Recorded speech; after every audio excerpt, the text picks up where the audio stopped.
Hello, everybody, and welcome to the latest episode of SEPA Paranormal Chronicles.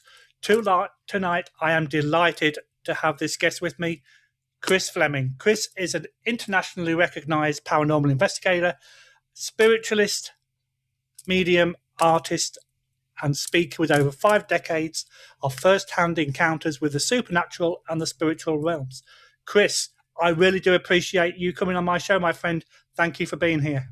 Thanks, Lee. I appreciate you having me. Yeah, and let's tell people, because you did something on your social media a few weeks ago that I can imagine before you did that, it was quite annoying to get numerous requests that people don't give you the information. So Right. I took the time to do what you asked, and here you are. Yeah, I know, and I appreciate that.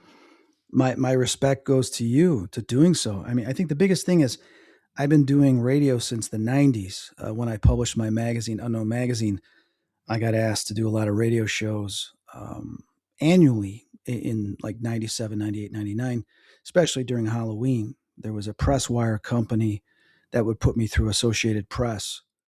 We would pick a topic, and then that topic would be discussed, and I'd do anywhere from 100 shows.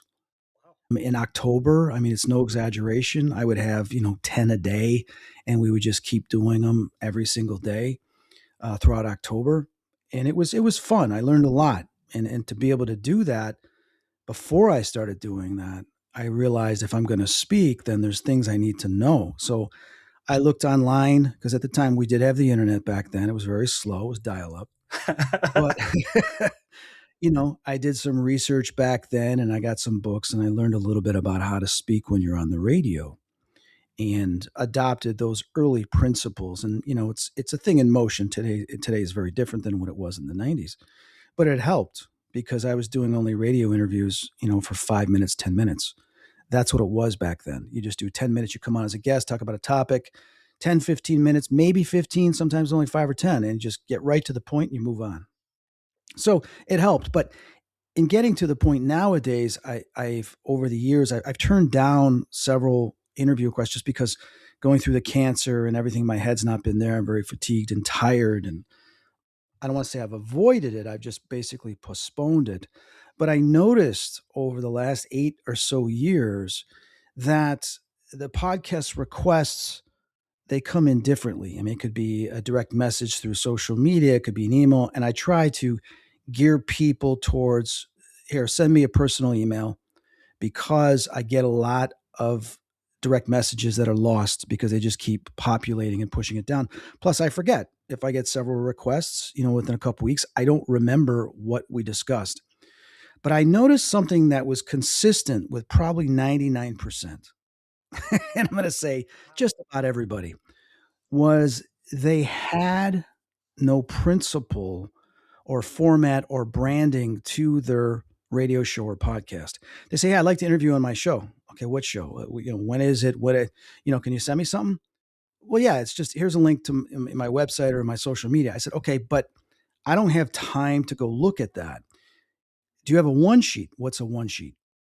So I noticed that. I said, all right, I'm not going to do any more interviews unless somebody's got a one sheet. And just the reason being is I can take a look at the one sheet. I can go over the information. I can decide whether I want to do the show if we're on the right page and it's something I want to do. But it's just a little bit more professional. And plus, it shows me that the person's very serious about what they're doing. Not someone that has 1 or 2 viewers or listeners, or doesn't have anybody and they're just doing it for fun out of their basement. It's, if you're serious enough about this, sure, let's talk, But I've done shows where people are startups and everything, but I try to teach them. I try to tell them, now, listen, I had a podcast since 2006. I've done shows. If you want to grow with your show, if you're serious about doing your show, you've got to do a one sheet. And they're like, what's a one sheet? So I'd send them links or talk about it. And basically a one sheet is it's about your show. What's your bio?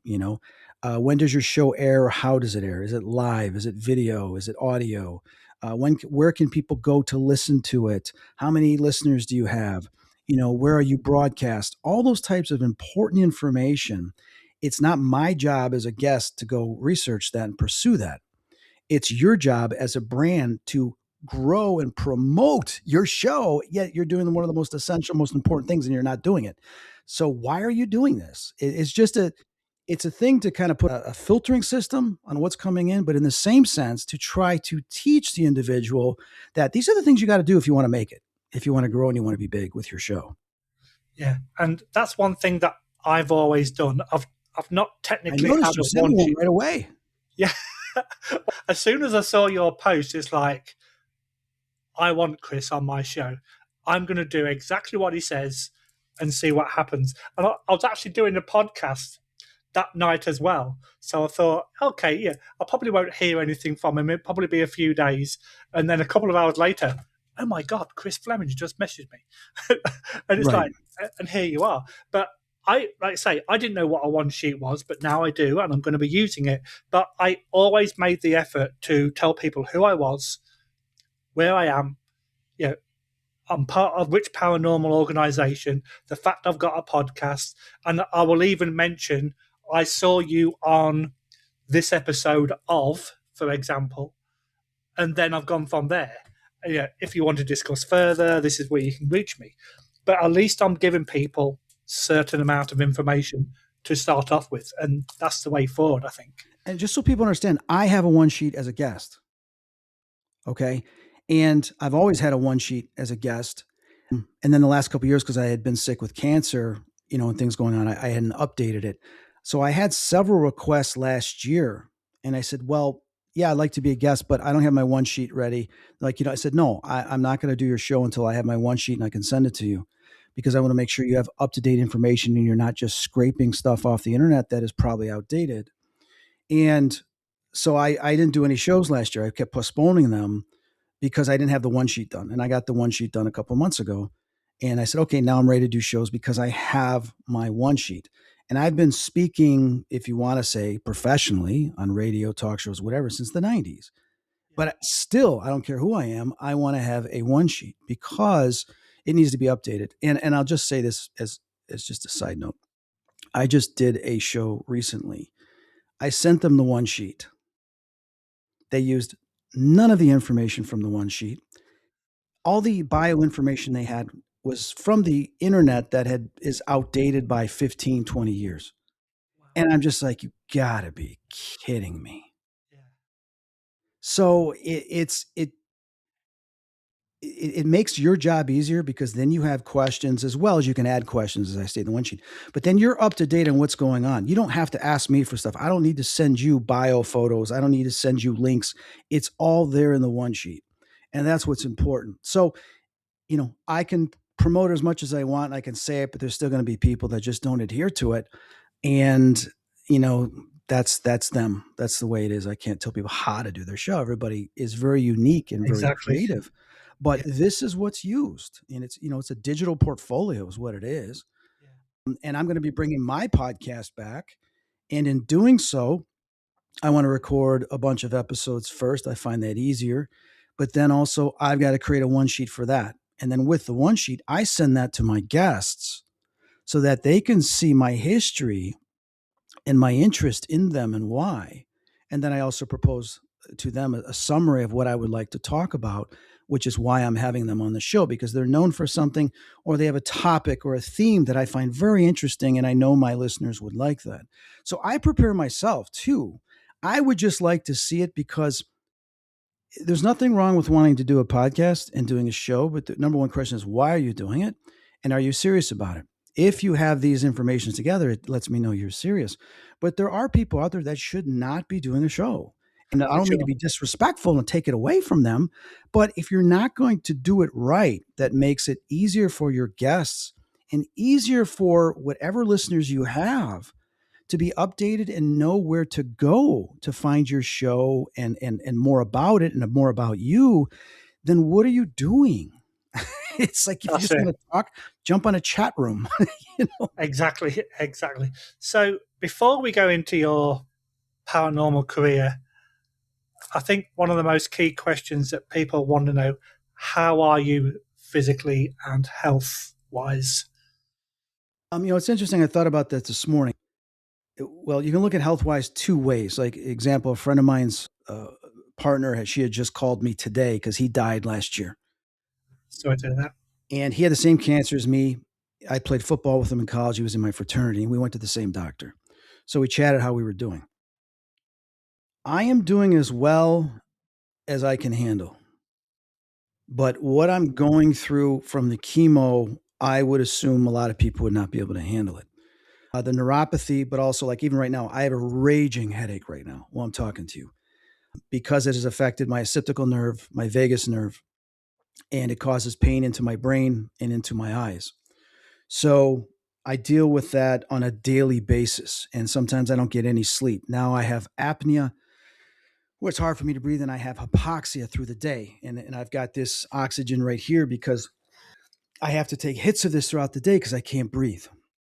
This has to do with not only the concussion I had in 2009, where it wasn't as noticeable, but the cytarabine, which is a very, they call it the Red Death.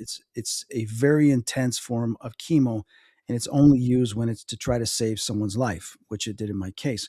It breaks the brain barrier, so it damages the brain, and it's known to damage the central nervous system. So I'm dealing with this. But someone like myself that has had many sports injuries, playing Yeah. sports, football and other sports, I've always sucked it up and got back out there. Now, this is completely different, but I look at it this way, I'm greater than my physical body. My mind is, as long as I've got control of my mind, for the most part, I can create. So that's what I'm doing, you know, and that's what I'm doing. So when people say, "How are you doing?" I said, "I'm doing what I need to do every day." Some days I have to lay down. Sometimes I have to sleep 10 hours, and some days I can't do much, and some days I can do a lot. So I take it day by day. I get frustrated because there's so much more I want to do, but I'm more and more limiting myself so I can get stuff done. Like my focus has been music, my focus has been some of my art, and I want to bring my podcast back so I can at least share what I've learned and continue to engage with the paranormal community. Well, the fact, yeah, I've got a background in paramedicine. I was a paramedic for 13 years, so I can kind of relate somewhat because I've dealt with patients that have had your kind of condition. But it's good to see that you're dealing with it the best that you can, and you're trying to move forward the best that you can, and that's all anybody could ask for at the end of the day.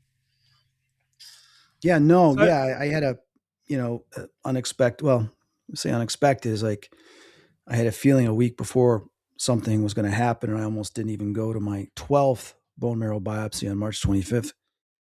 And even when I got to the train station and got into Chicago, and my buddy picked me up and dropped me off at the front door of Northwestern Hospital, I got emotional and I started tearing up and crying a little bit when I walked in. I just had this bad feeling, and I was distracted by a woman in a wheelchair, and I saw her like she was worried. So I went over and I comforted her. I said, "What's wrong?" She goes, "Oh, I'm being released today. I've been here for months. I'm scared to go home." "Why are you scared to go home?" She goes, "Because I'm not going to have the doctors around me." I said, "Was anybody watching you?" She says, "Well, my son is." I said, "Then you're going to be okay. Is your son a good son?" She goes, "Oh yeah, he's great." I said, "Then you're in good hands. Like you just got to have faith. You got to believe in your angels." And she's like, "Oh, thank you." And I said, "But I understand." I go, "Listen, I spent, 10 months, well, ever since I went in the hospital on my own, taking care of myself with cancer." I go, "Do you know what it's like to have no energy, not be able to just get a glass of water?" But I realized I had to do it. So I did it. So if I can do it, I know you can because you got your son there. She's like, "Oh, thank you." So I did that. It made me feel better and it made her feel better. And then we had a situation during the bone marrow biopsy. I collapsed, had a vasovagal syncope. My brain and my head was depleted of oxygen and of blood, and my oxygen went down to 55%. And I thought it was 1978, and then I was slowly starting to recover.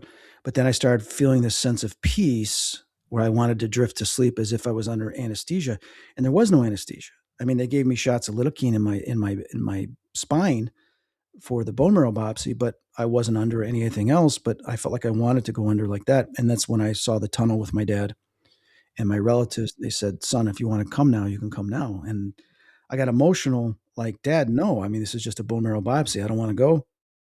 And, I told him no. And then I saw the angels and there was other stuff that happened. And ironically, it's in the doctor's reports. It's in two of the reports that I saw my dad, I saw angels, and I told him I didn't want to go.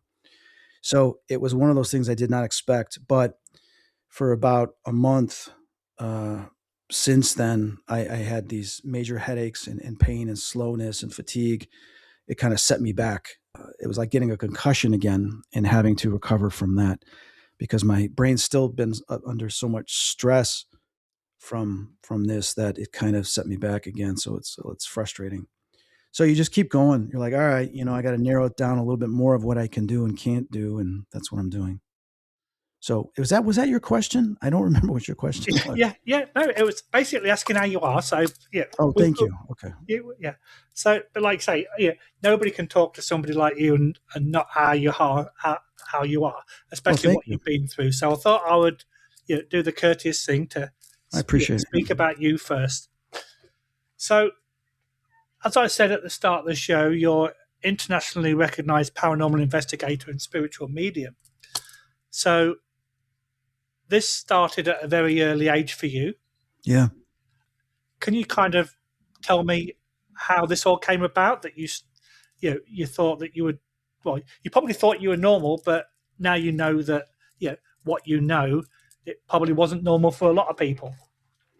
Yeah. It was, well, I mean, there was something that happened when I was a year and a half old when we lived in Long Island. My dad was playing hockey for the Rangers.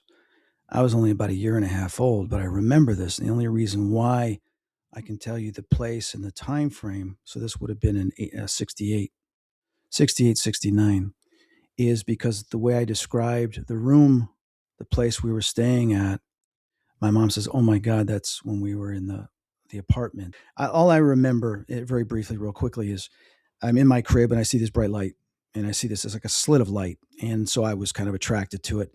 And somehow, some way, I'm outside the crib and I'm walking, and I remember I had my diapers on, whatever, and I see the sitter sleeping on the couch, and the TV was all noise because usually after midnight, whatever it is, or whatever time it was, there was no channels back then. Everything was shut down at midnight. But the door was open and the screen was there, and I just felt something pulling me, this light and this voice, to go towards the screen. That's all I remember. And then I just remember sitting in my diapers on the beach, and there's the water, and I just see this light above the water, and I'm like waving to it like it's leaving. And then some man with his dog finds me, and the next thing I'm home. My mom remembers that she had this terrible feeling while they were at dinner, my dad and her, and they went out with some friend. Like, I guess he had his hockey game or whatever, and she was worried, so she kept calling with the payphones, kept calling back to the apartment. The sitter's like, "No, he's fine, he's fine." And then when she called again, she said, "Chris is missing." And so my mom and dad raced home because my mom just had this unsettled feeling.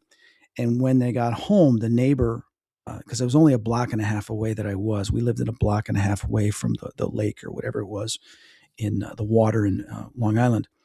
And he said he found me sitting there on the beach with his dog. His dog was barking and found me. So how I got there, it doesn't make sense for, 1.5 years old to be able to walk a block and a half to get there. So no idea. So that's my earliest memory. Collaborative with what my mom had filled in the blanks. So then the other thing is when we moved, which would have been at the end of 1970, we moved into a new house in Hoffman Estates on Park Lane, and it was brand new construction. But there was stuff started coming out of the walls, and I don't remember if that happened right away or it happened in 71. I can't remember that. But I remember that I was terrified because there were soldiers coming through. They were all bloody. I saw battlefields. I saw men's without arms or legs, with guns and stuff, and they'd come out. Now, it was assumed at the time that it was just nightmares and imagination because the wallpaper was like from the Revolutionary War. It had the British soldiers and stuff. My mom thought that would be cool, like a boy likes tin soldiers and whatever. So they had that all done up.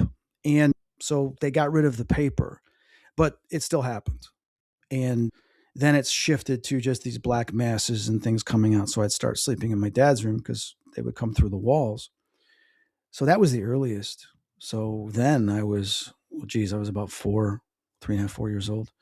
Then I had a dream about my sister drowning, and I woke up and I was in the void, which is like this dark room, and I see this event that happens, and I see my sister drown, and then I jump in and it all goes black. So that usually happens when you're in the dark room because I've had that, and I just had something recently regarding the dark void. is you go into a place in between here and there. It's not even a sense of time, but it says this event's going to happen, and it's going to be tragic if it falls through, if it continues, and if not, if it can be altered, and it can somehow in the timeline, then it can be preventable. So I woke up screaming. My mom comes into the room and I tell her what happens. Well, my mom grew up having dreams that would come true. Her mother had dreams that would come true. So she had this sixth sense to pay attention to what I was saying. She went and checked on my sister, who was only a year and a half old. And, she seemed okay, came back in. Then my mom says, listen to me. I need you to tell me this dream step by step. So I told my mom, step by step, the dream. And then my mom says, no, you don't jump in. And if this ever happens, you race and get help. So you scream bloody murder. You just scream, my sister's drowning, and someone will come and help because you're too young to help. I said, okay. So my mom told my dad, because he got traded to Utah. He says, well, whatever you do, when you get a place, make sure there's no pool or it's not near any water. So we got a place, an apartment, but there was a pool in the apartment complex. And during the fall, so it was probably like October, a whole bunch of family members were over and the kids were all being noisy. So they told us to go outside and play. And then this 13-year-old, she goes, is there a pool around here? I said, yeah. So we go over to the pool, and sure enough, she tells us to tap our foot on the tarp that's there. And in the middle of the tarp, it was all filled with water. And so we're all tapping our shoes, and everybody's like, well, Kelly's got to do it too. And my sister's only a year and a half, 2 years old at the most. She's holding her hand, and she slips out of her hand. She slips into the tarp and slips into the water. And she's floating. She had a little snowsuit on, so she's floating. And luckily, she wasn't face down. She was face up. So I'm watching this, and the girl goes and gets a skimmer, just like in the dream. And then she goes and gets the life preserver, which back then I called it lifesaver because we had lifesaver candies. And as she throws the lifesaver, the life preserver, there was a trigger. And we call that in psychology.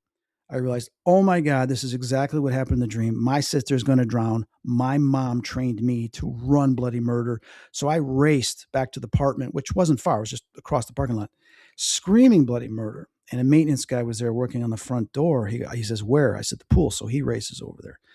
And I can't get in, right? Because he has the doorbell apart, right? So I go around to where a window is. I'm screaming and screaming and screaming. And somebody hears. My mom comes. She leaps over the railing, goes racing over there. As they get there, my mom only weighed like 90 pounds back then, is they put my mom on the tarp and gently, held hands for her to go grasp my sister. As she's getting closer to my sister, her snowsuit filled in. She goes under. And my mom's like, oh, she grabs my sister's coat under the water and pulls her right out with not a second to spare. And they checked her and she was fine. She was cold, so they changed her clothes and put her in a bathtub. And if I did not have that dream, if my mom did not condition me how to properly react to that situation, I would have stood there and my sister would have drowned. So that's obviously what we call precognitive dream, right? It's precognition of something, an event that's going to occur. Because of that, I took dreams very seriously. At the same time, living in this apartment, I started to get a friend. And my mom says it was a imaginary friend, but it wasn't. I remember him. To this day, I remember him. And even years ago, they said his name on the spirit box and stuff. His name was Chip, right? He was a kid my age. And he would appear and we'd talk and he showed me stuff and everything. And then one day he had to leave. So I had that friend for a period of time. My mom says maybe it was about a year and a half. I don't remember all the situations. I remember a few, but I remember him. I remember the day he had to say goodbye. So those are the earliest. And that was, obviously 68, 69, and then 1970, 71. Those were the earliest ones. So, yeah, I'm a similar age to what you are. And, 20, 30, 40 years ago, if somebody actually came out and said, I can see spirits or, this kind of thing, the medium that they are today, a lot of the time these people would like, okay, let's just put you into a quiet room. You've got something wrong with it. But it's amazing how now, in this day and age, everybody's talking about ghosts and spirits. Everybody's talking about UFOs and cryptids.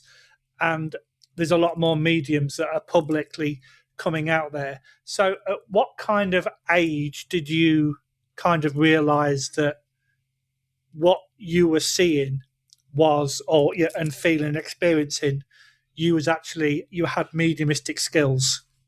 Well, it wasn't a term that my mom used with me, but I would say probably around 5 years old, 6 years old, when some of the other ghosts started appearing in the house and we decided to get a Ouija board and start talking to them. And then I would hear the voices and I would see them. My mom wouldn't see them, my dad would, my sister would. But my mom was traveling a lot, working. So my mom and I would sit there and communicate with them using the Ouija board. But there's times that I would hear them and I would say, okay, mom, they're in the room right now. They're going to make the drapes move. They're going to make the light go off. And then they would do it. Right. So it was just normal. And the term medium wasn't used. When I told my mom that there was 3 ghosts in the room, in my dad's room when we were sleeping, I wake up because I hear these voices and I hear them whispering and I see 2 males and 1 female. And I've done a drawing of this I've had in my presentations. And I'm like, oh my God, I'm seeing 3. And they're talking because I can hear them. So I'm trying to wake my dad up. He says, just ignore them. They'll go away. So the woman starts to glide away. She leaves the other 2 from the conversation. And I'm wondering in my head, I wonder if she can see me like I can see her. All of a sudden, she glides and turns around and waves at me. Now, I'm a little kid with the sheets, and I'm like, oh my God, she's waving at me because my dad's asleep and there's nobody else in the room. And she just somehow heard what I thought. So I nervously waved back, like, oh my God, she's interacting with me, but she's friendly. She's not attacking me, but she's just waving, like, hi, I heard you, right? So when my mom came home, I was all excited because this was something new. And when anything new supernaturally occurred, I couldn't wait to tell my mom because my mom was receptive to it. So when she came home, I told her, she says, oh my God. She goes, that's ESP. I go, what's ESP? She goes, that's extrasensory perception. So they were able to read your mind. So we went to the library a lot because my mom loved to read. She'd read a book a night, right? I didn't like reading. I liked looking at pictures, just the way it was, right? Yeah, me too. So yeah, so she took me to a section that had all ghosts and everything like that, and got some books on psychic abilities and ESP, and it was called thought transference. So what happens is I realized at a very young age is that my thoughts were transferring within the environment. She was picking it up because she's pure consciousness. So I learned at a young age. I mean, if you're saying 5 years old, so that was probably 1972, 73, that I learned that spirits know what you're thinking, right? Which is a scary thought. Yeah, for sure. So they learn your true intention because they know what your thoughts are. So I would then, when I would see them, I would speak to them without moving my lips. I'd see them in the room. I'm like, okay, I can see you. Do you realize that you can see your reflection in the mirror when you're gliding by? All of a sudden, the spirit would stop. It would back up. It would turn to its side and then lean forward and look at itself in the mirror. And I'm watching this, going, "Oh my God, it's casting a reflection." Now, back in those days, I loved the old classic monsters, Dracula, Frankenstein, everything. So vampires couldn't see the reflection. So this had me completely confused because Dracula was like the undead, and I'm looking at the dead, but yet they can see the reflection. So how do I figure that out? That makes no sense, right? Because I thought a ghost would not be able to see the reflection, but it sees its reflection, and I can see its reflection. So just as I can see myself in the mirror in the background as it's leaning forward and seeing itself. So how is that possible? That to me at a young age was exciting because nobody in school would talk about this. And if they thought I was crazy. So I realized, wow, this is only happening in my house. And I grew up for a long period of time until some other kids came forward thinking that it was just my house that was haunted until I started hearing about other hauntings and movies and stuff that, okay, it goes on all over the world. Yeah. So one question that I like to ask people that have similar abilities to yourself, yeah, some mediums can hear, some can feel, some can like see, and that kind of thing. So when you see a spirit, how does it come across to you? Because I spoke to a girl a few months ago that said that she could not determine if someone was alive or dead. It was that clear a person. So when you're seeing a spirit, how do they look when you're looking at them? Can you see through them? Are they Yeah, like a hologram, that kind of thing? I've done several drawings of the things that I've seen, and I'll explain it this way. Is there's times that I will see them within our visual spectrum, and other people will see them too. And then there's times that I will see them in the room that other people don't. Like when my dad died in July 2009, I went to the hospital, and as we're walking down the corridor, my dad was 73 at the time. We're walking down the corridor, the chaplain's in front of me, and I see a man at the end of the hallway. And I'm like, who the hell is this? What is he doing staring right at us? This is kind of weird. Did some patient get out of their room or something? And I'm looking at him, and as we got closer, I mean, he was solid, like a real person. I was in awe because at first I didn't recognize him until I got closer, and he looked exactly like my dad looked at 30 years old. Then once I acknowledged and identified that's my dad when he was 30, it became transparent, just vanished. So, but here's the thing. Nobody else saw it. My buddy and my stepdad behind me didn't see it. The chaplain who's in front of me walking down the hallway didn't see it, and I saw it, but yet he looked like a solid physical person. But then there's times I've seen ghosts that are glowing, or they're shadow people, or they're mists, and other people have seen them too in the same type of format. So they vary based on their consciousness and their manifestation. Now, when I go into some of these locations, I can sense, like, for example, I can spread like a radar real quickly through the whole building. I just connect to the ether and I send out. I know consciousness is connected to everything, all particles in the universe, as uh, guy from Lockheed said. I can't remember his name at the moment, but you spread your thoughts out, and I'm able to see if there's any movement and personalities within that location. That's called locality. Non-locality is when I'll send myself further through consciousness to other locations and try to see what's going on in that house. All right, it's not remote viewing. Some people might say it's like remote viewing.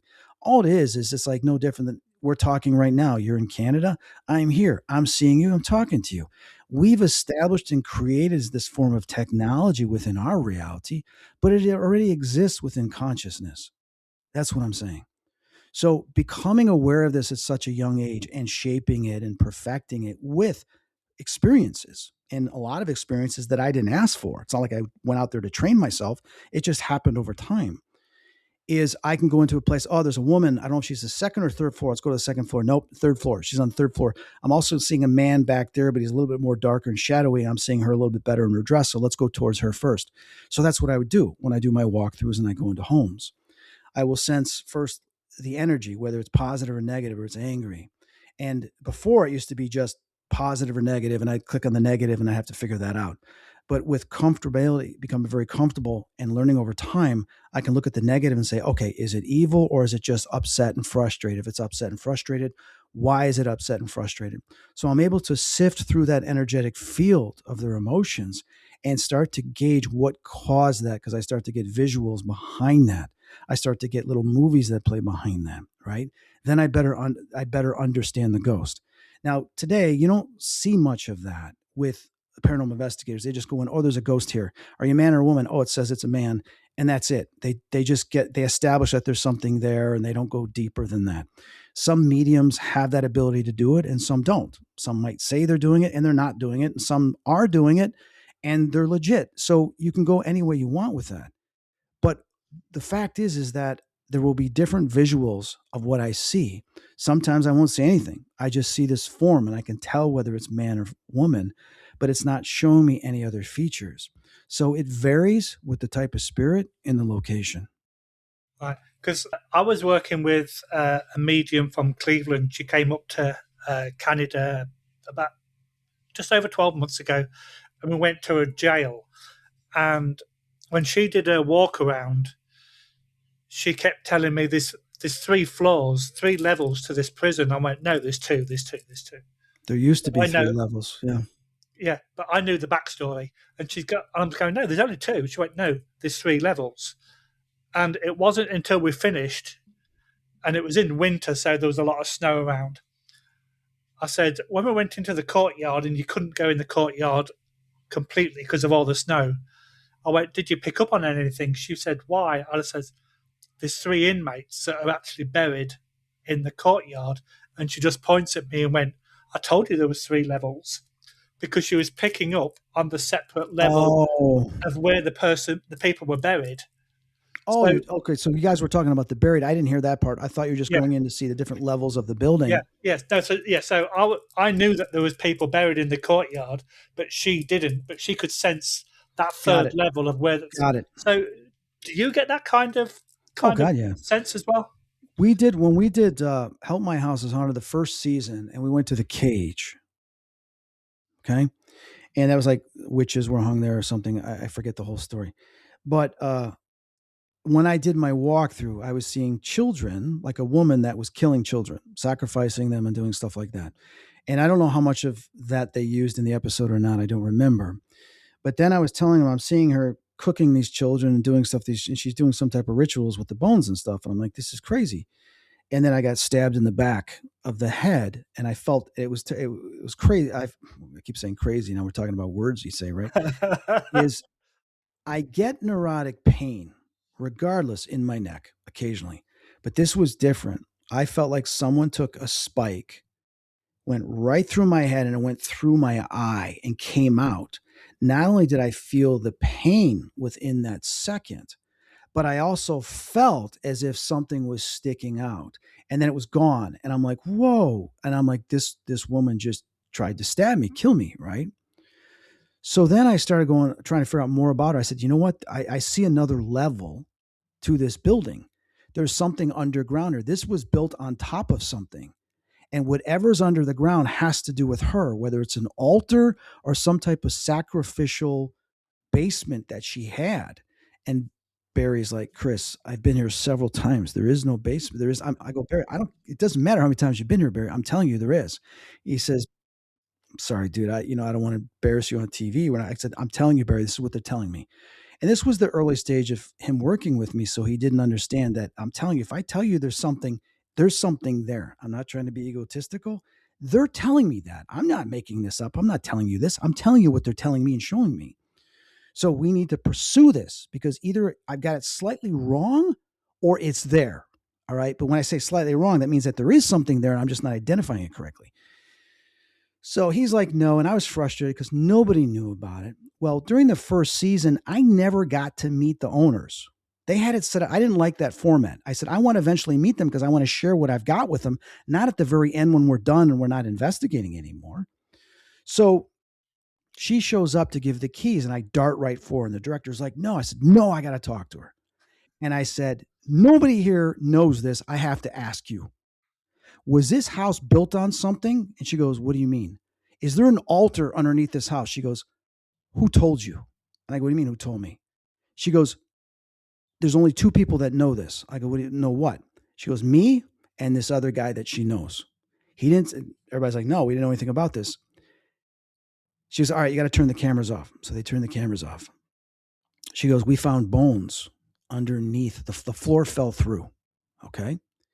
And there's something, and underneath that is an altar. Wow. Not only was there an altar, but there was buckets and buckets of bones, small childlike bones. Wow. So they excavated that, but they hadn't gone public with that at the time. And we're like, you're kidding me. She goes, yeah, it's right underneath where the carpet is, where the kitchen table is. It's underneath there. So then we asked later, well, can we film? She goes, yes, you can film that as a reveal. She goes, but you can't say anything about the bones. And so then she took us to a closet, had a lock on it, opened it up, and pulled out the bucket of bones. So Barry's like, how did you know? I go, what do you mean, how do I know? Barry, this is what I do. I go, why are you questioning me? Why? Just let me do what I do. Have you not experienced this before where someone picks up on something and so I was like, me having done this, I don't have time to discuss how just let me do what I got to do and let's move on to investigate it. Right. I'm not going to go back in the middle of us investigation and tell you my whole history of how I've been doing this. So I want to get right to the point. So then we end up pulling it up and we're looking at it. And Barry went down there and I should have went down. I didn't go down there. I said, I don't want to go down there. And I knew there was something evil with this woman. So I did prayers and I had holy water that my friend Adam Bly had given me that came directly from the Pope. It was blessed by the Pope. So it was very holy water, right? So I threw holy water on it. We have an EVP of this woman screaming, right? And yelling at us.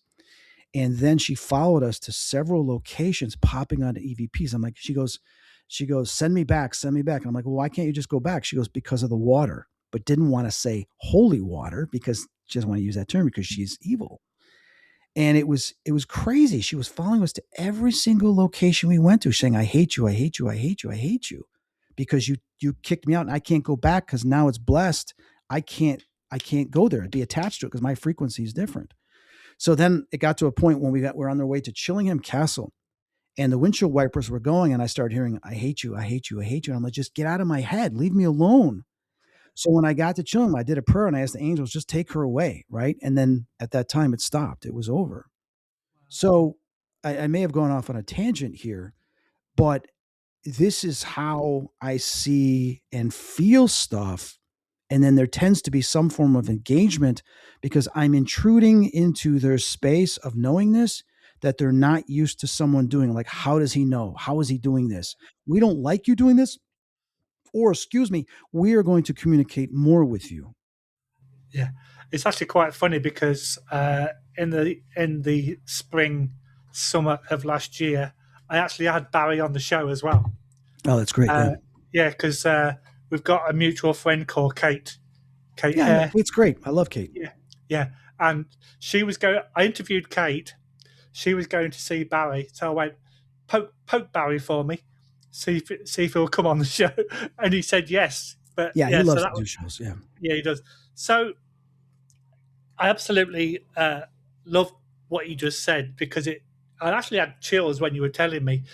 So, at what point did you was you asked? Yeah, how did appearing on those kind of shows come about? Oh, Did it's somebody pretty approach simple. you? I've spoken about this many times, but I'll share this with you. Is I did a paranormal. Well, okay. Um, I was a graphic designer and artist. I worked for a newspaper. Then I worked for an advertising agency. Then I just took this one job, supposed to be high paying, for 2 months, selling garbage containers. I sold one to a mortgage company, and he asked if I could design his brochures and his logo. So I did. And during that process, over about a month, he says, "Why don't you just come work for me?" And I had no interest in going into the finance business, but he was a really good salesman. So he talked me into it. And I felt like I was burned out in graphic design, that I wanted to do something completely different. And I'm glad I did. So while I was there, within the first 6 months, there was people all over the country, all over the world, that were working there from different cultures and nationalities. And one night we were having pizza late at night, just getting to know one another. And someone said they saw a ghost that night. And I look and I go, what? He tells his story. And then another person tells about their paranormal stories. Next thing you know, everybody's telling paranormal stories. And I didn't say one story.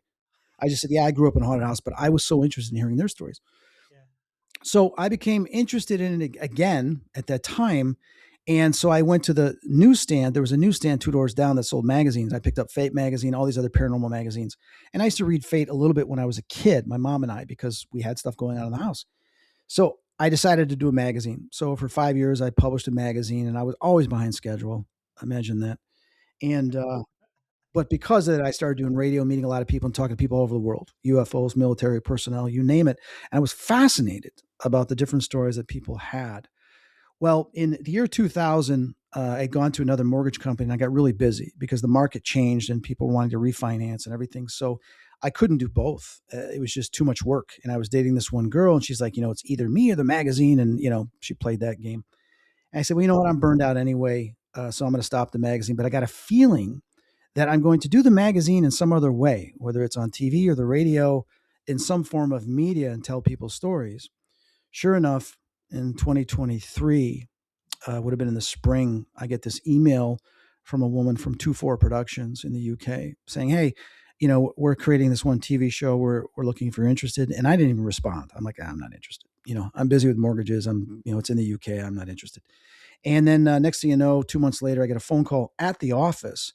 Somehow she was able to track me down. Wow. How she tracked me down where I worked, I have no idea. But a receptionist goes, hey, Chris, I got a phone call from the UK. I'm like, the UK? Who's calling? And I'm thinking, oh my God, is that email? Because the only person I talked to in the UK that wanted to talk was her. So I get on the phone. She's like, hi, this is Charlotte from 24 Productions. Is this Chris Fleming? I said, yeah. Are you doing the magazine? No magazine? No. You're not doing the magazine? She goes, did you do the magazine? I said, yeah, I stopped doing it. She was like, why? Because that's my business. I just don't want to do it anymore. She goes, well, are you still into the paranormal? I said, yeah, I'll always be in the paranormal. I see ghosts and I have things happen to me, but why are you calling? And she tells me she's got this show, which was dead famous. And she said, well, we got this show. And I said, well, I'm not interested. And she goes, please, the network really wants it. They want to have a partner show to compete with Most Haunted. And they think this would be a great show. We'd film it. I go, I'm not interested. I just don't want to do that stuff. That's my childhood. That's behind me, you know. So she goes, can I just email it to you and you take a look? So she emails it to me. Other guys in the office, we looked at it. I told my mom, and mom was like, you know what? Just fly out there for 2 days. They're going to shoot a teaser just to get a free trip. It's never going to happen. Sure enough, 6 weeks later, it got greenlit. And I told him, congratulations. They're like, no, dummy, you're on the show. And I'm like, what? I don't want to be on the show. I swear you could ask her. I did not want to do this. I was terrified. I mean, the last thing I want to do is go backwards and have people tease me and not believe in this and put myself on the spot with a camera communicating with spirits. I used to do this in my house, or we do it in the forest, or at my friend's house, not in someone's house that I don't know with a camera in my face. No way. Right. But lo and behold, things started happening right away on the set. When I say set, when they're filming at the locations we were at, you know, and I just felt like I was thrown back into my childhood. But this time I was no longer afraid. I was educated and experienced in overcoming my fear. I still got startled and excited. And when it happened, it was the same rush that my friends and I used to get when we do the Ouija board and things would happen, whether something would fly across the room, we'd hear a voice or a bang on the wall. I was like, oh my God, this is such a rush, but I'm doing this at the most haunted places in America. So for me, after a few times, I was like, this is so cool. And I got people paying me to be there, and documenting it. This is wild. So but then I quit after 6 episodes because we only had 6 episodes. And I said, all right, I'm done. I don't want to do this anymore. And then they called back a couple weeks later saying the network wants 2 specials. I said, all right. She's like, just do these two. I said, fine, I'll just do these two. So I did the show. They sent me tapes. I watched it. My friends and I, oh, it's pretty cool, And then we did a second season and a third season. And then I realized that it had always been there. Like the one ghost said to me, Chris, we never left. You just decided to turn it off. And it said that to me when we were doing the Marilyn Monroe seance. So I was like, all right, I'll do this. And while I'm doing mortgages, now my boss wasn't happy. He says, you make way more in the mortgage business than you make here. They only paid me $1,000 an episode. So people know I was making only $1,000 an episode. Yet I would make $1,500 to $2,000 off one loan that would only take me an hour.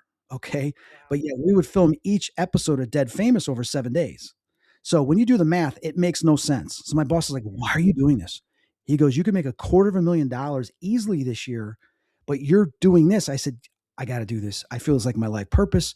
I said, I'm getting to talk to spirits and ghosts, not just in my house that I grew up with, now in other places from different time periods. I go, this is just, I never would have realized this was possible, right?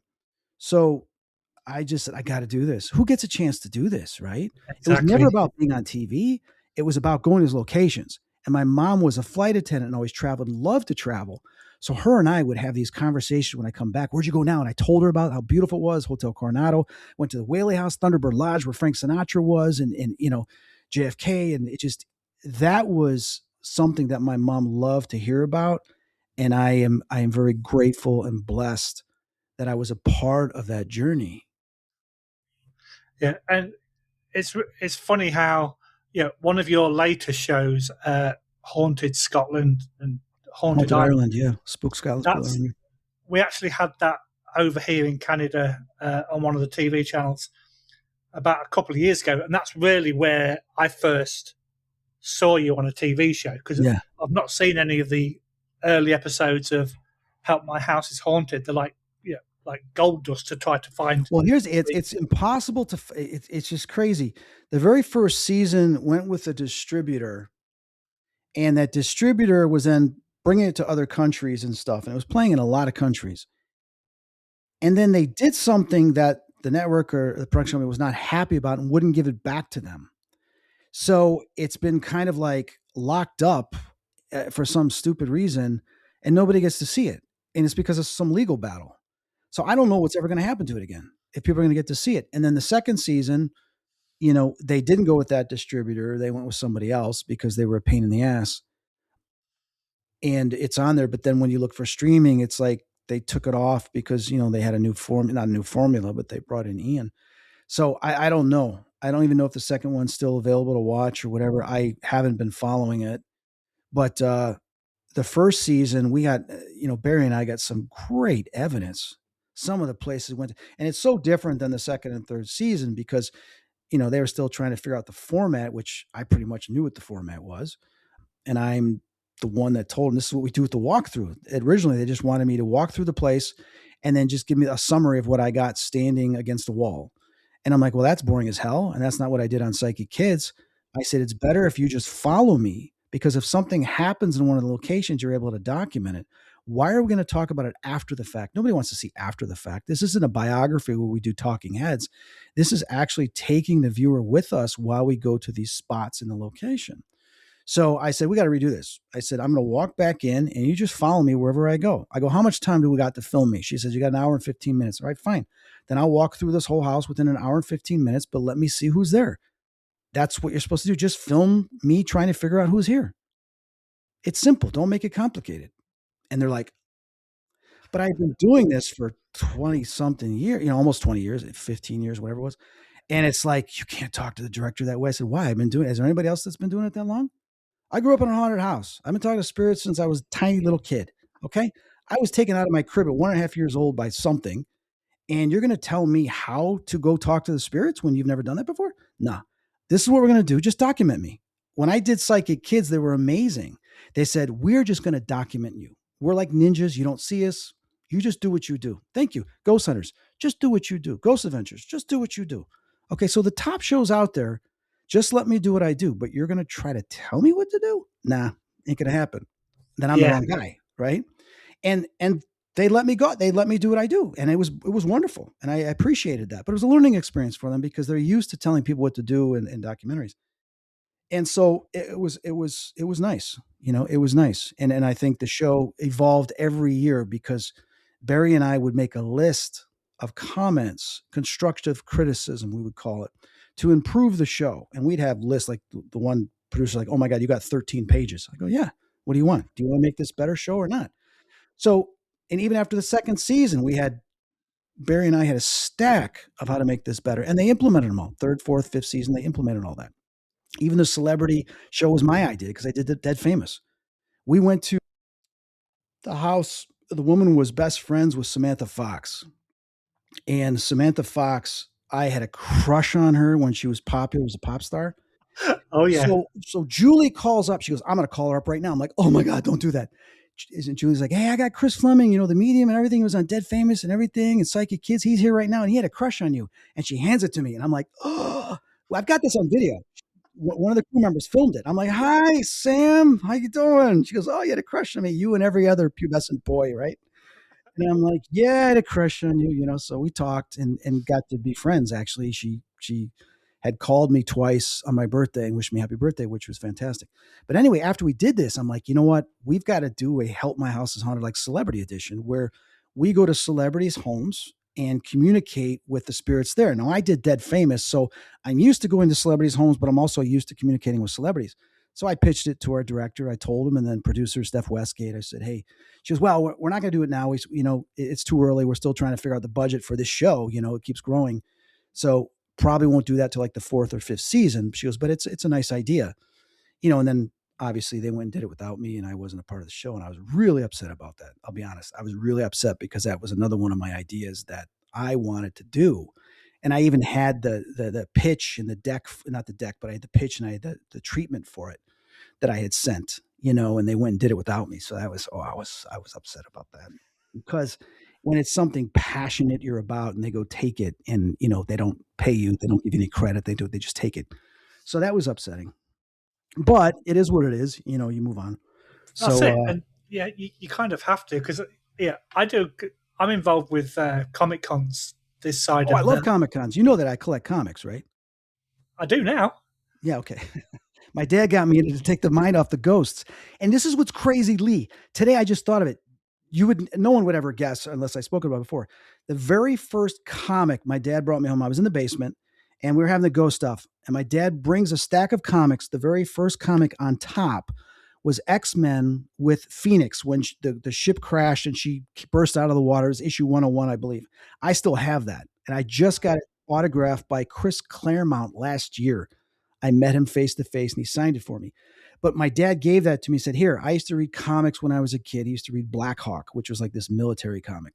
He says, just start reading these. It'll help take your mind off the ghosts. And then I got addicted to comics. And then like 20 years, I didn't do it, but I got back into it several years ago just because of the creativity and the movie principles and stuff.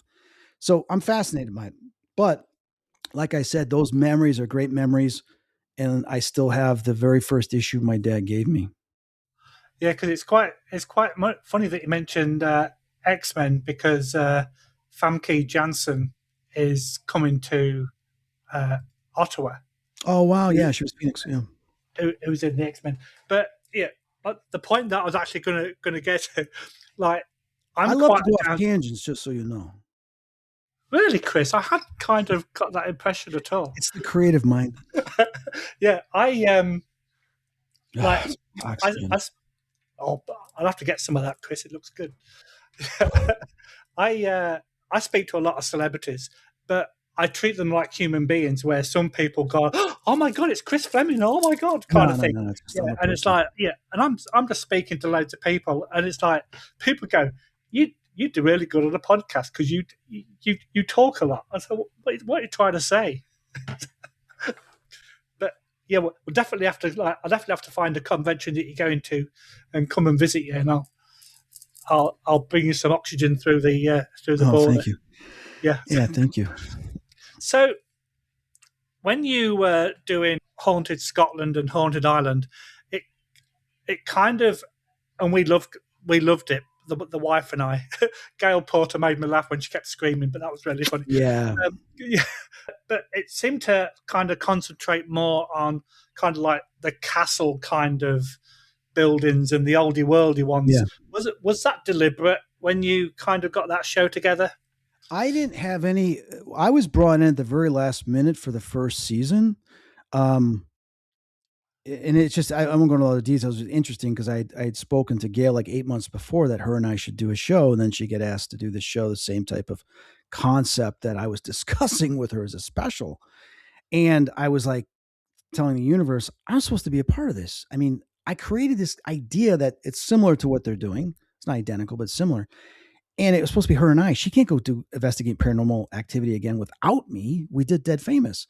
And then I wake up one morning, I get a text message, phone call, WhatsApp message, direct messages from every type of contact. Hi, this is what the hell's the name of I can't remember the production. Turn. This is Turn. And the network stated that they want to have you on the show with Gail Porter. And I read it again and again and again. I just said to the universe this week that you cannot have her go do this show without me. And now they're telling me we need to get you out here in 2 weeks. We filmed a pilot episode and the network wants you on the show and we're going back out. And I'm like, oh my God. So I messaged Gail. She goes, oh my God, they got a hold of you. I said, yes. She goes, oh, this is great. So she told me a little bit about the show and everybody she's working with. I said, all right, I'll be out there in 2 weeks. So I was out there. There was a little bit of delay getting my visa and everything else. So I was out there. And when I got there, I'm like, I told you, Gail, 15 years ago, we'd be working together again. And here we are. Right. And we just spoke 8 months ago. She goes, well, I was hoping they'd get you. I said, well, the network made the decision. And they're obviously making the decision because they're not going to bring me back to help because of the COVID thing and everything. But then they're going to put me on this show, which was smart from a marketing standpoint. So it was great. I was very pleased with, the production company did a very good job in the filming and editing and putting together the show. I was very pleased with that.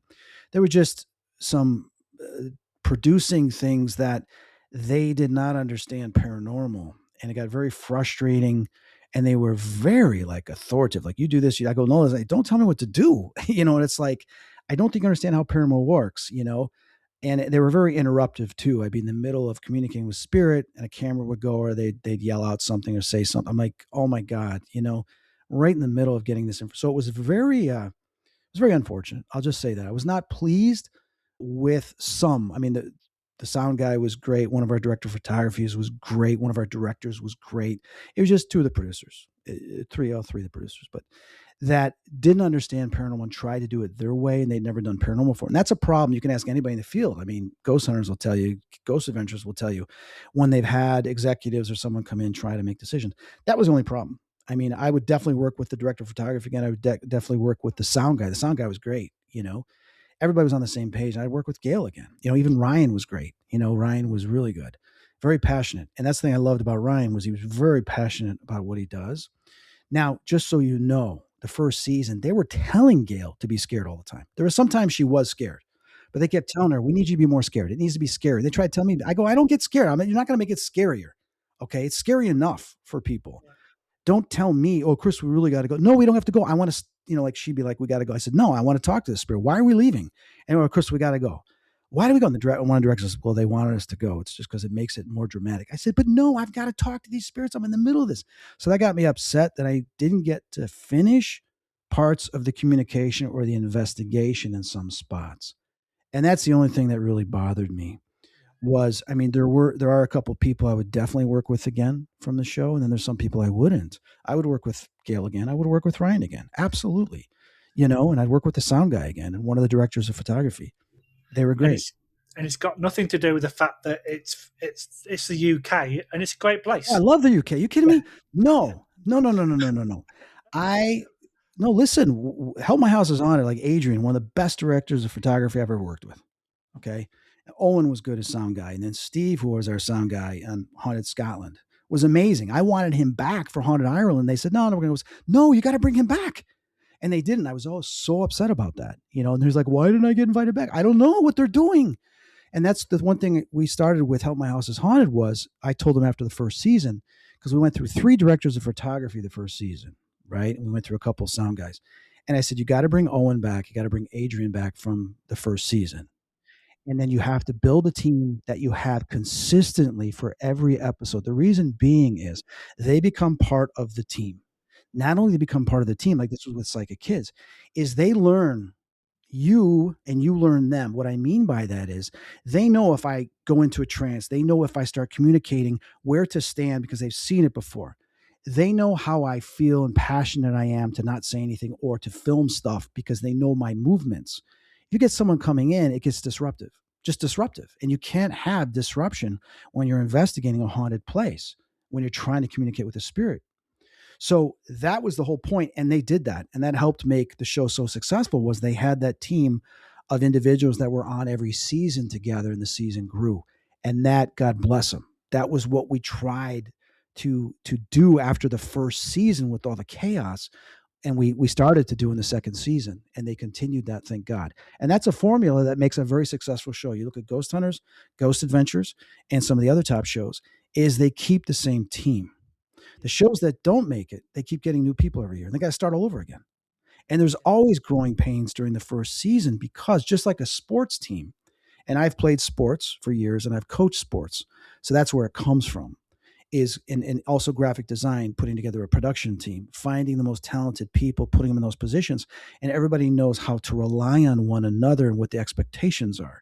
When all that is done naturally, like a machine, it works beautifully. But if people don't know what to do and you constantly have to tell them, it distracts from what you're doing and it takes away from the fluidity of just documenting the darn show. So that was a problem we ran into, unfortunately, with Haunted Scotland and Haunted Ireland. Otherwise the series would have continued. Tell you what we'll do. I'll invite you to my hometown in England and we'll see what we can find there and we'll create our own show. That would be cool. It's called timeshare. Yeah. A timeshare? Yeah, it's Boston, funnily enough, which confuses Americans because they think I'm talking about the one in Massachusetts. But yeah. Okay, so you've got a book coming out, or is it already out? Are you still working on it? No, I haven't finished the book. Because I know that it's got a working title. Are we allowed to talk about the book or not? No, we're not going to talk about it right now because it's still being developed. The only thing I will say is that I'm accepting stories. I'm writing a book about messages, and that's just a working title I have right now. And the messages are, I'm going to share all the different type of formats of messages we get from spirit, from angels, stuff like that, and into various chapters and categories, and give examples. But then also I have people some people, I haven't had a lot because I haven't promoted too much, but people submit their own stories of messages, whether it's coins, whether music, everybody gets messages in different ways from a loved one or someone from the other side, as well as something to pay attention to in their own life. So that's what the book is about. My goal with the book is not only to educate on people to become more aware of these messages, but share the different meanings and how it creates purpose in those meanings to have a better life, that we're not alone, that these spirits out there are definitely trying to help us and guide us without interrupting the free will. So it's a compilation book of not only my experiences as the narrator guiding through, sharing my own personal stories as an example, but then also sharing other people's stories so you can see that this happens to other people around the world. So I'm asking for submissions. So if they go to ChristopherFleming.com and they click on book, you can read about what it's about and for the submissions. But no, I have actually, because of everything I went through, I put all my energy and my healing into music, because a voice had asked me, if there's one thing you could do, what do you want to do? And I said music, and I've got a story about that. But I decided to start just creating and writing music because it's something I've always wanted to do. We never got to finish when we went in the studio back in 2014. We created a demo and we were going to make an album. Never happened. So it's either now or never. So I have an album coming out. I've done various genres because I love music as a whole, an entirety. So I've been creating and writing music in different genres. But this first one is called Boogeyman Blues, and it releases officially June 12th. It's available on CD. The vinyl is going to be colored vinyl and a gatefold. I did all the graphic design. There's 21 songs. There's 20 songs on the CD, 21 on the digital download, 21 on the vinyl. And majority of the songs are my own personal experiences with ghosts and the paranormal, written into the genre of blues. And then some of the other ones are the spirits I've come in contact with, sharing their stories, as well as what it's like now that they're free and they're in the afterlife, and sharing about some of the moments they had when they were here that happened to them. And that's what it's about. And I'm very pleased and happy. I spent 6 weeks in the studio. I wrote all the lyrics and the titles. I used AI for the vocals and some of the instrumentation to start. And then we went in the studio over 6 weeks, remixed it, added new real instrumentation from musicians, and added other effects to it as well, like you do when you're in a studio. And I'm very pleased, with the professionalism that we did over 6 weeks at Waysound. And then I had it mastered. I had it professionally mastered in New York. So, a lot of love and other people have gone into making this official. Yeah, it's actually quite interesting because obviously, I have two screens, so I have various notes that I want to cover, and in bold I've got the book with the working title, and then I've got Boogeyman Blues that we have to speak about, which we've just covered. So yeah, I think the music saved me, man, because there were some really dark hours on the couch at 3 a.m. where I'm like, I can't do this, and all of a sudden a spirit would appear. And I'll keep that personal between me and the spirit, but and my cat died, and I wrote a song. That was the first one, as I wrote a song about my cat. When I was in the hospital, I couldn't go see him, and he died, and I was devastated. And they said, "Do you want a counselor?" I go, "No, I'm a counselor." I'm like, I'm a spiritual counselor. I've been counseling people for 20 years professionally. I have my own private practice. She goes, "Well, no, but if you want," I go, "Who am I gonna?" I go, "I'd rather." I didn't want to tell him. I'd rather talk to my guides and to God than someone else that doesn't have that awareness and just going to listen, right? So I drowned my sorrows, my emotion into writing, and I wrote songs like Never Give Up, I'm Not Dead Yet, and all this other stuff for life's sake. And then I just wrote a lot of hard rock, heavy metal because I've always liked it. And then some Enya type, Enigma, Conjure One, Love, electronica tracks that are beautiful about the afterlife. I wrote some country rock songs, believe it or not. And then the blues, I pretty much was doing the blues and then hard rock and heavy metal. And then I did a hip hop. I wrote this hip hop in 3 weeks, an 80s. I loved like Beastie Boys and Tone Loc and Young MC. So I had one song that was blues called Hey Yo. And in the studio, we're finishing it up. I'm like, Jake, our sound engineer, this would be a great hip hop song, like 80s. He goes, yeah, it could.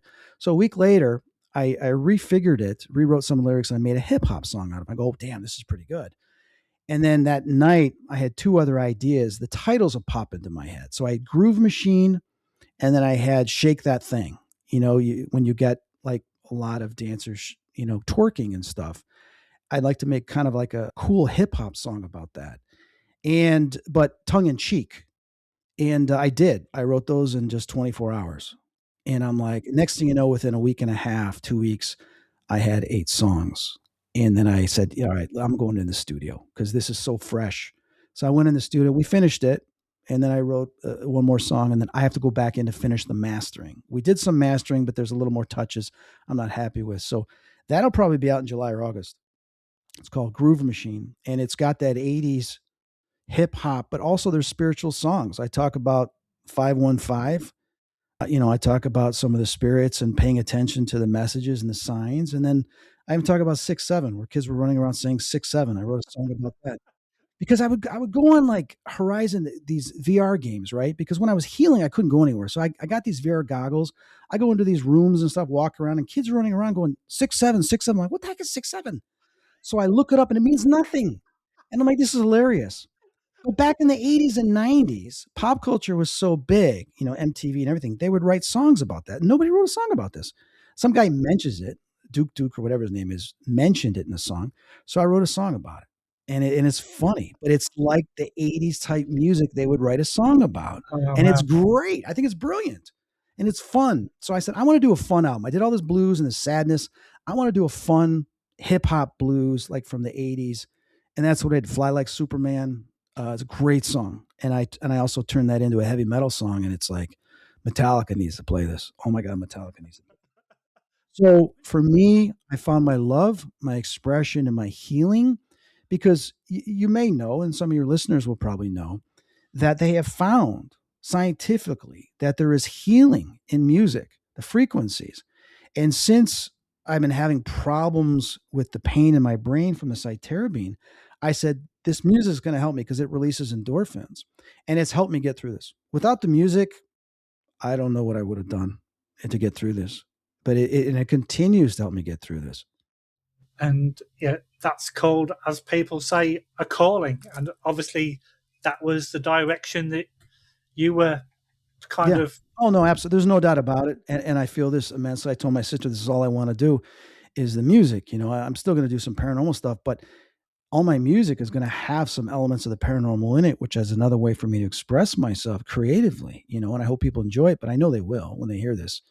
And I'm not being egotistical. I'm just stating that I've worked with some sound engineers. My buddy was in Warrior Soul and they listened to the music. They're like, I won't even tell you what they said, but it's all positive. Okay. Because I'm not here to praise myself. I'm here to praise the spirits and the stories in this music. That's what I want people to focus on. I want them to listen to the lyrics, and people enjoy it and share it and share it.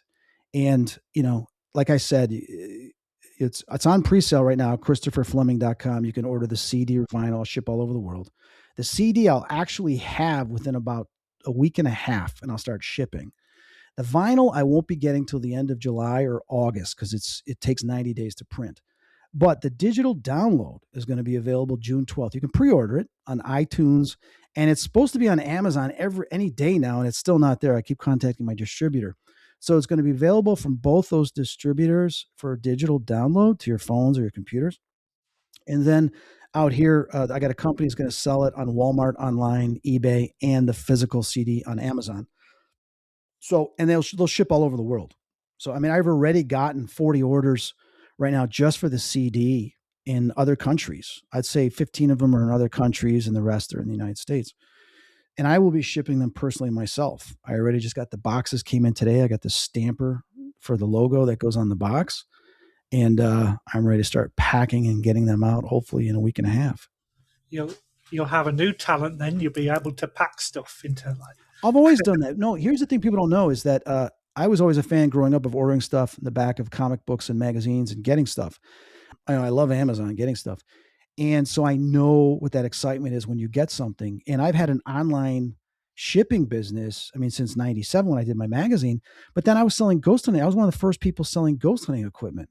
We're talking about 2007, 8, 9. I had Ghost Outlet and I was doing big numbers, $250,000 in sales, so that was something I was doing huge in 2009, 2010, 11, and 12. And then everybody else got into it, and I was not doing well after the car accident. So I didn't spend much time in updating. My website crashed twice. I lost everything, and it was frustrating. But that's just the way it goes. The universe tries to put you in other things. So I don't sell ghost hunting equipment anymore, but I still sell collectibles. I've got Ghost Outlet Warehouse on eBay. I've got 100% rating for decades. I've been on there for decades. I think since the 90s, maybe even earlier, 80s, 90s, whatever. 90s. I'm just making note of that. Yeah, Ghost Outlet Warehouse, and I have a whole basement full of collectibles and stuff I need to post on there. Paranormal stuff, comics, magazines, shirts. Even my mom when she fly for TWA, I've got original pilot and flight attendant outfits they wore when she worked for TWA, and some of my dad's old hockey stuff. So all that's going to be going on the eBay store this year as soon as I get to it. But I love doing it. I love packaging and shipping it out and the excitement, the message like, oh my God, I got my package. I'm so happy. I've got my Etsy store for my artwork. I've shipped 3,000 prints or whatever it is now that I've shipped by hand. It's a Wow. lot of work. It's keeping you busy, man. So Yeah. before we go, because unfortunately we are coming to the end, I could talk to you all night. This But is the end of the Doors. Have you got any public appearances coming up anytime soon? Yeah, I've got, I'm doing Dave Schrader's event, which ironically, it's the same weekend as my record release. I'm like, oh, Oh, bad planning. So that's, yeah, June 11th through 13th, which is at the Palmer House Hotel in Minnesota. So we're doing some lectures and ghost hunts there. And then the record release obviously is the 12th. So I'll be very busy that week doing promotion for that. And I'll continue to do promotion for the following month or two. And then the 20th, we've got a ghost hunt. There's only 6 tickets left for the Graham Genestra House in Rockford. I know there's an event that wants to have me in July, so that's not booked yet. I don't have anything yet scheduled for August. And then September, I'm doing an event. And then I'm also going to the UK. Jane Harris from Help My House is Haunted is doing XCon, which I love the graphics on the website. If you haven't checked it out, you got to check it out. But if you go to ChristopherFleming.com and you go to events, you can find it at the bottom there. But in October, I'm flying to the UK to do her event, which I'm looking forward to seeing her. I'm looking forward to see everybody in the UK. And her and I are going to do a panel. And I'm also going to talk about my near-death experience that I just had March 25th and the previous one I had in 2010. So I'm looking forward to that, traveling to the UK for a couple days. That's it. The music I'm really focusing on. I'll start doing readings again in July. But this coming month, I want to crank out some more material and have it set aside for release. And then just continue to heal. I'm looking to go get stem cells for my brain and my neck to try to heal what the damage did from the cytarabine, hoping that works, because these headaches some days are just brutal, man. I just got prescribed this shot I'm supposed to take to try to do with the headaches, but I haven't taken it yet because I was afraid to take it on Friday and there'd be a side effect while I have to speak Saturday. Yeah. Last thing you want, you're on stage and then something happens to you because of the shot. I don't know how my body's going to handle it. So I got to do that this week, but that's about it. And if people are wondering, am I ever going to do paranormal TV again? Not right now. I don't have the energy. I may in the future because I have some ideas for a documentary and stuff that I would like to do to educate and investigate. But, for me, it's the music right now, and then eventually getting back to this book and getting the book out, because I have 4 books I want to write in sequence. And this first book is the first one I need to write from what my guides had told me. They told me I need to write this. So, it is what it is. You're definitely not taking it easy, are you? No, like I told my sister, I'm going 7. Well, my days are shorter than most people because I have to sleep 10 hours and sometimes I have to take a nap. I get winded. But I don't really do much socially because all my energy has to go into doing this, and the only one that's going to do it is me. So, I tell people, just don't think about it, just do it. I mean, put it this way. I was on my deathbed, told I had 2 weeks to live. I told my buddy, and I had 200 orders of art prints. I had him bring not only all my art prints, my packaging material, but I ordered a printer to the hospital room on the 15th floor of Northwestern. We set up a production spot on one side of the hospital room. I swear to God. And I would get on my knees, and every day I do 2 or 3 package, sign, and print to ship out. By the end of the week, I'd have a stack because I was there for 5 weeks. There'd be a stack my buddy would take to the post office. And I said, they're like, my doctor's like, what are you doing? I said, I got to do something. I got 200 people that want their prints. Who's going to do it? Well, can't you? No, I can't get anybody to do it. They don't know the system. They're going to sign all my prints and decide which number it is, 2 out of 50 or 14 out of 100, and keep track of all that. She goes, well, can't you? I go, no, I do it. And plus, it gives me something to do. But then there's some days I stared at it. I couldn't even get out of bed. I was so weak. And then some days I got to do something. So I get up and I do 2, and then I would like pass out on the floor. Nurses would come in, put me back in their bed. And this is not exaggeration. You can ask my friend who would come in and go, dude, you are crazy. You're being given 2 weeks to live. They're going to try to stop your spread. I go, well, then I got to get these out. Can you imagine I die and then people pay the order and they don't get their money? I don't want to live with that on the other side. I got to get these prints out. Oh man, that's And great. One woman had the audacity to say, I haven't gotten my print yet. And I'm like, she just ordered it like 3 weeks ago, right? I'm like, what do you mean you didn't get your print? So I look and I go, oh my God, I sent her print out when she was one of the 2 that I was on the floor trying to get done, and I pass out. And I go, what do you mean it's shipped here? She goes, well, that's not my address. I'm like, that's the address she put in the wrong address. And she gave me a bad review that she didn't get her print, but she put the wrong address in there. Oh my God. So I said, ma'am, you put the wrong address on your order. You're saying this is your address, but look what you put in there. So I only used what the address you gave me. She goes, well, can I order another? And she goes and orders another, and I canceled her order. I refund. I go, no, I'm not taking another order from you, because what we would do in this case is that you have to, because she goes, I don't know how to use a phone. I'm 60 years old. I said, okay, well, I'm not too far away from that. You just contact Etsy and they investigate. She wouldn't even do that. I go, please, like, remove your review, and she wouldn't even do that. So Etsy's like, there's really nothing else we can do. Right. So I just, I canceled her next order. I said, no, I don't want to deal with another negative comment because you did something wrong. I was like, yeah. I go, do you realize I'm in the hospital? I'm not even supposed to be doing this. Yet I'm still trying to fulfill your order and complete my service, even though I may be dead in 2 weeks. Jeez. Oh man, Chris, it's been an absolute pleasure. I've got tears running down my face right now. So, like, you made me laugh so much. Oh, I've got jokes. I hope your health improvement continues. Thank you. In the right direction. I'm definitely going to put in an order for your CD, so have a good listen to. You. Appreciate it. You're gonna be surprised. Seriously, if you're not, money back. You're gonna like it. I will come to Illinois personally and go, you lied to me. Okay. No, seriously, I would not put something out if I wasn't pleased with it. 100%. And I know some people are like, I understand. And if you want to wait till you can listen to some of the tracks on iTunes or Amazon, go ahead. But I want to hit number 1 on Amazon and iTunes in the blues department with this album. Absolutely. I want to come out hitting a home run. Why not, my friend? Again, right? Chris, it's been an absolute pleasure. I've loved talking to you. Thank you for coming on. You have a great rest of the evening, my friend, and stay safe. You too, my friend. Thanks. You, everybody, for listening. Good. Bye-bye.